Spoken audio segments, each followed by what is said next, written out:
Hello, everyone, and welcome to episode 21 of the In a Nutshell podcast on Thursday, November 16th, 2023. I'm your host, Sean Vowells, and as usual, I'm joined by Joe Meade. A little bit of a different show this week, Joe. Since there's not a ton of good football games to talk about, we're just going to pick a couple storylines.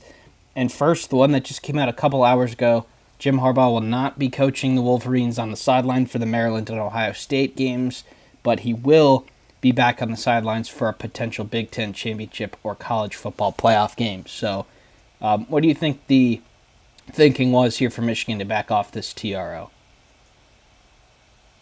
I think you can look at it from two angles, and I'm not gonna rumor mill, but what I will say is, maybe Harbaugh did this because the school advised that maybe new information came out unbeknownst to it's kind of a crazy concept, Sean, but maybe the internet isn't all knowing, and perhaps there was even more of that information that the NCAA / Big Ten presented to them.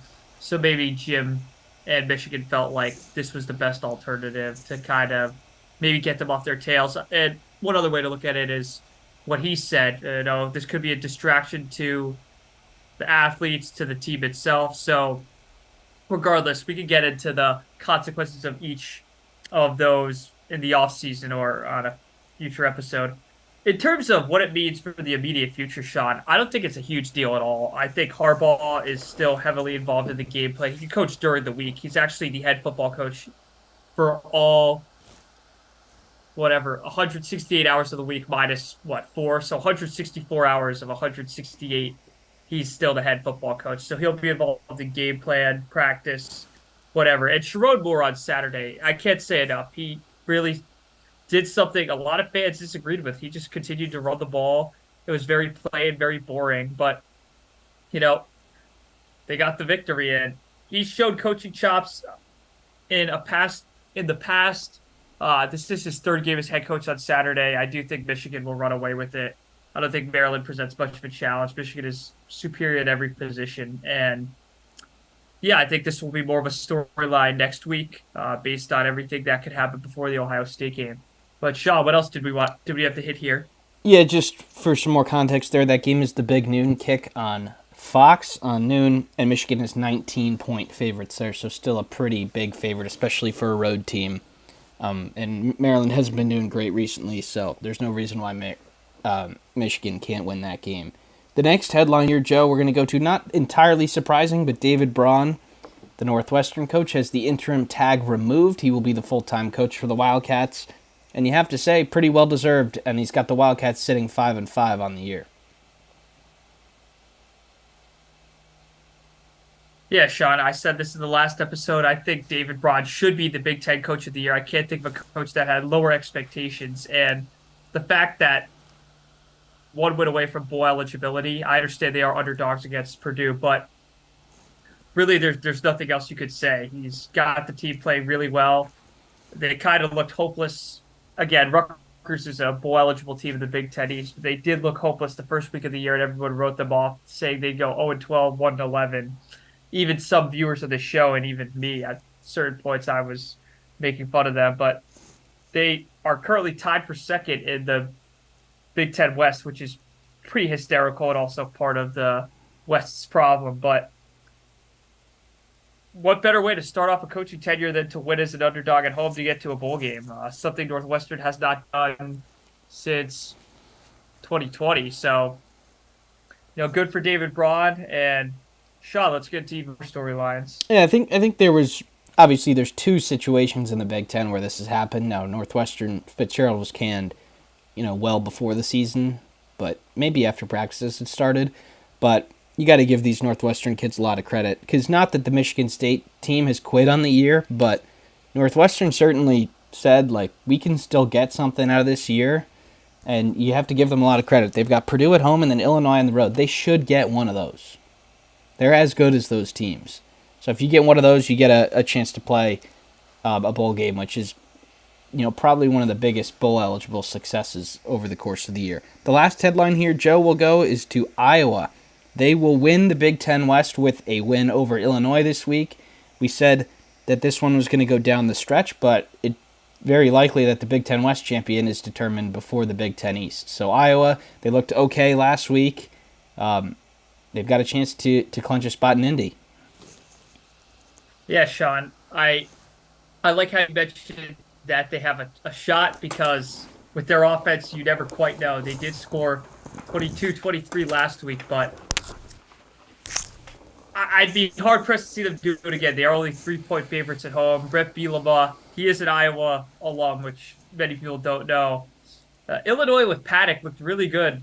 They've looked really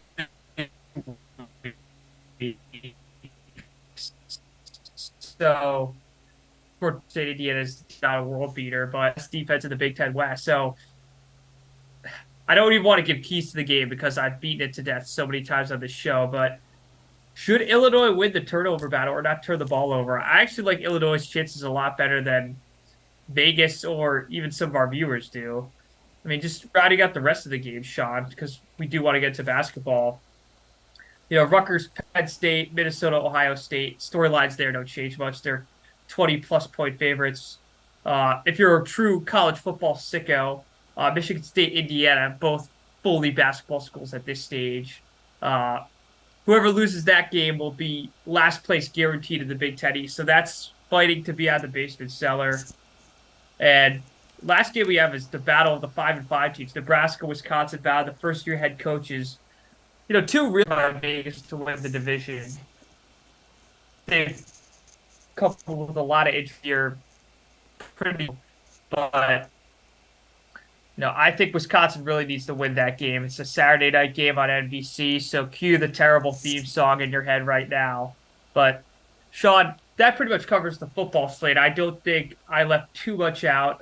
Most of the games, this is not blockbuster week like last week, October 20th, or certainly what rivalry week will bring. So,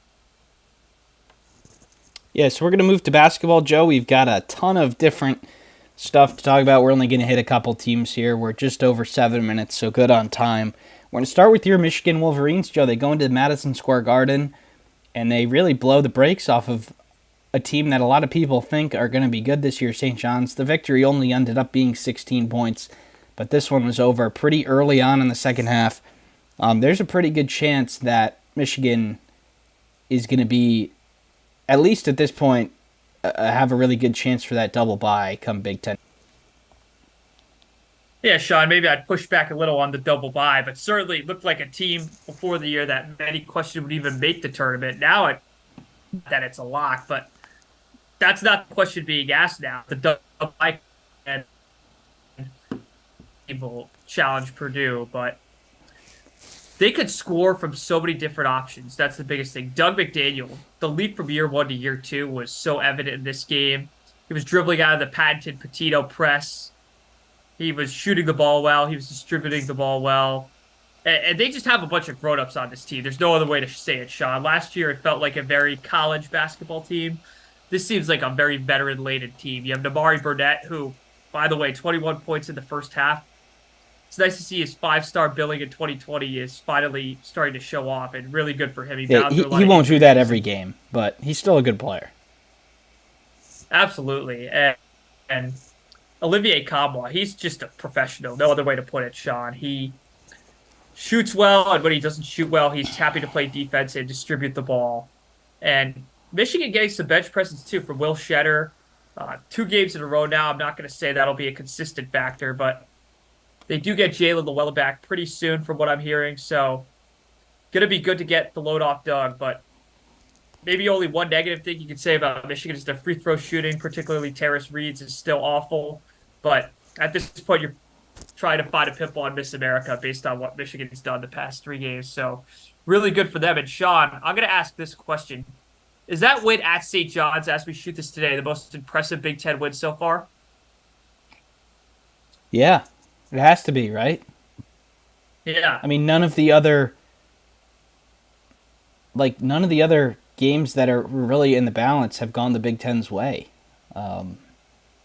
You've had Rutgers beat a bad Georgetown team, and St. John's is not as good as people think. People got way too hyped up at that. You're not going to see a Rick Pitino team as lost defensively as Michigan made them look. Now, you got to give some credit to the Wolverines for that, but St. John's has played North Texas today, and North Texas is a solid mid-major team, and I don't mean this any disrespect, but St. John's beat them by one. So St. John's is not this top 25 team that a lot of people thought. I think they still could make the tournament, but this isn't beating a national championship contender on the road. But I mean, it was did it get to 30 at one point? I mean, it almost did.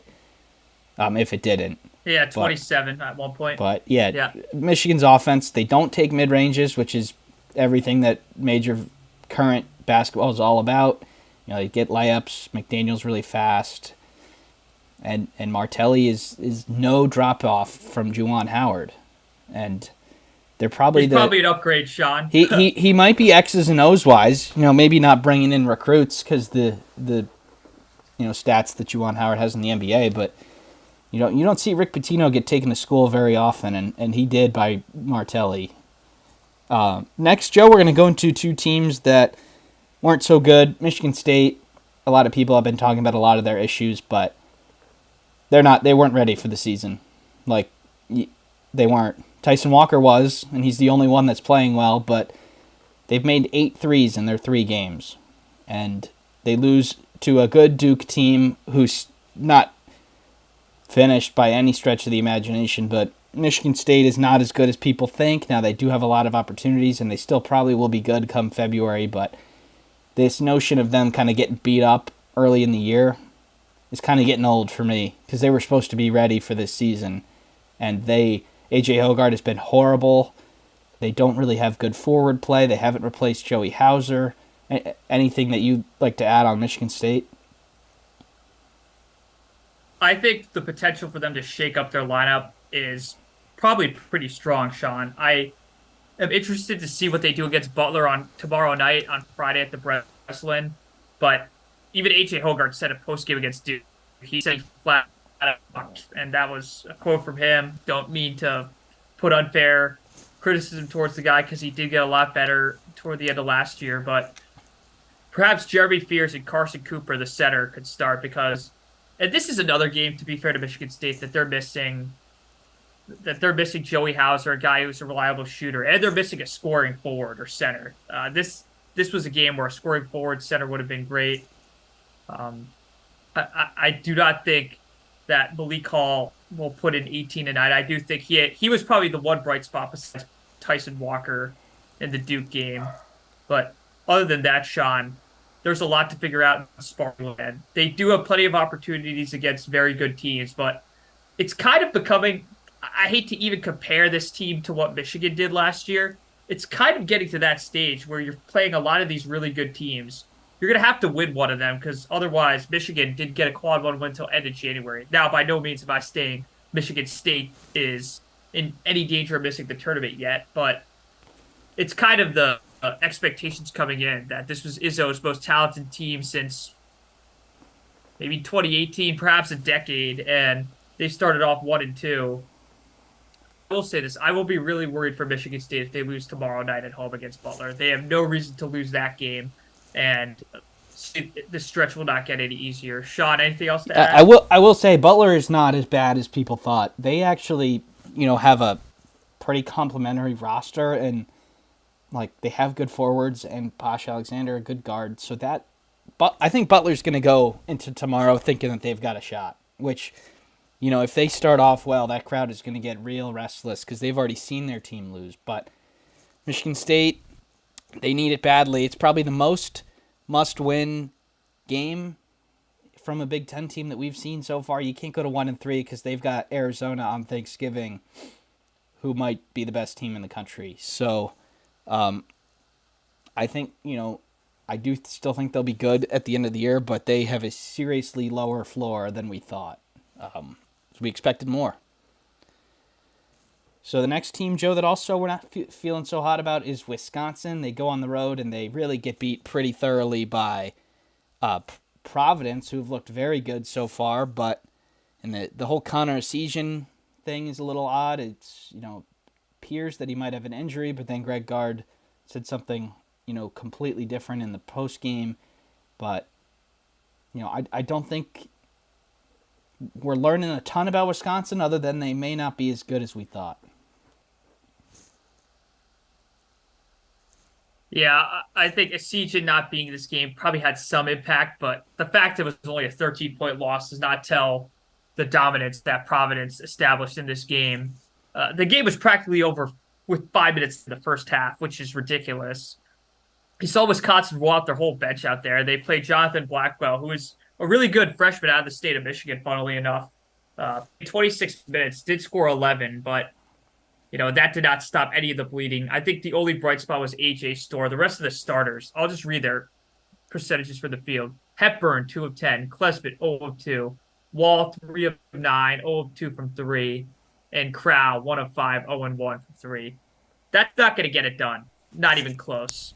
And we've criticized Wisconsin and maybe a little of their roster because they cannot score. Perhaps getting Blackwell off the bench or one of these other guys could be good. But, besides him, that's the only kind of bright spot I've seen throughout their first 3 games. I think it's just been more of the same, Sean.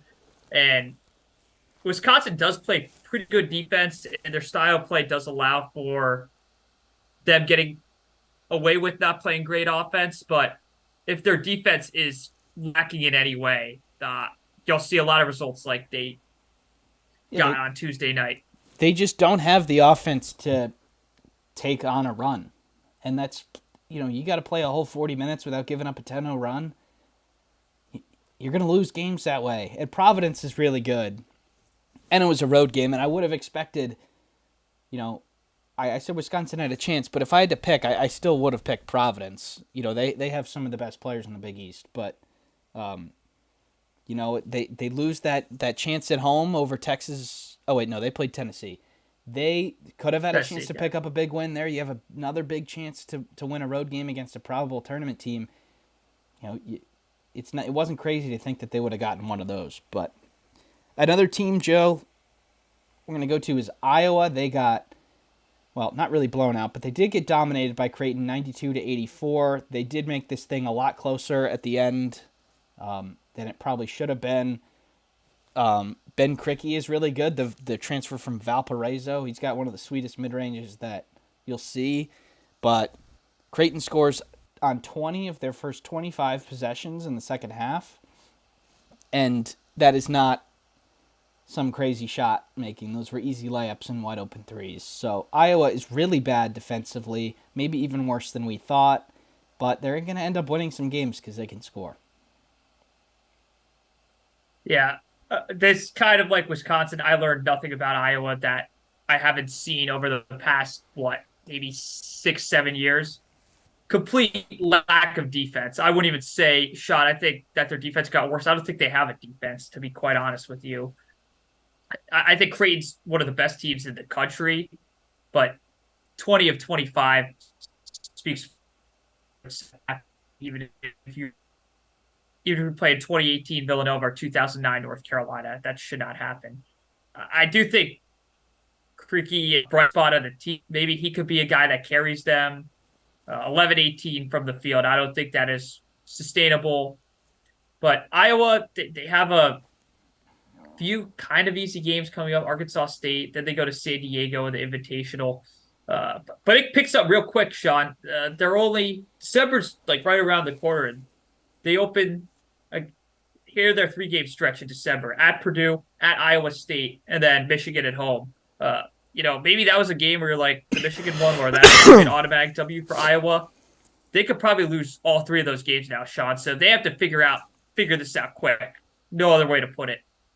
Yeah, it's a lot of these teams coming into the year, we knew what their flaws would be, and their flaws are just a little worse than people thought. Like, you can win without a great defense. You can win without a top 50 defense, but you can't win without a top 100 defense. And Iowa right now they were in the hundreds when I checked yesterday, and it could not have gotten better after that Creighton game. Let's see where they're at now.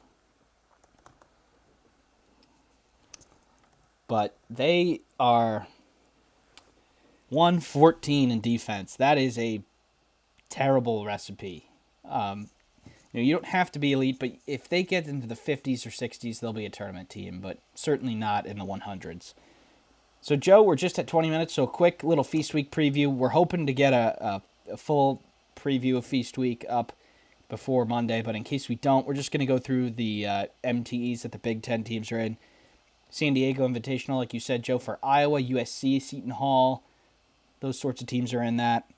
Purdue goes to Honolulu for the Maui. That is maybe the most loaded MTE in the history of college basketball. They play Gonzaga in the first round, and there are a ton of good teams there. That is being played at Hawaii University this year because of the wildfires in Maui, but still at the Stan Sheriff Center. Going to be pretty cool to watch there. We've got Michigan going to the Fort Myers Challenge or Invitational, whatever that is. They play Virginia in their first game. We got Michigan going to the Oh no, Battle. that's not Michigan. What's that? Fort Myers Classic. Fort Myers Classic is Yeah, Wisconsin. Michigan's Battle for Atlantis. Yeah. Oh, you said my Yeah. bad. You said It's all Michigan, good. Wisconsin. Yeah.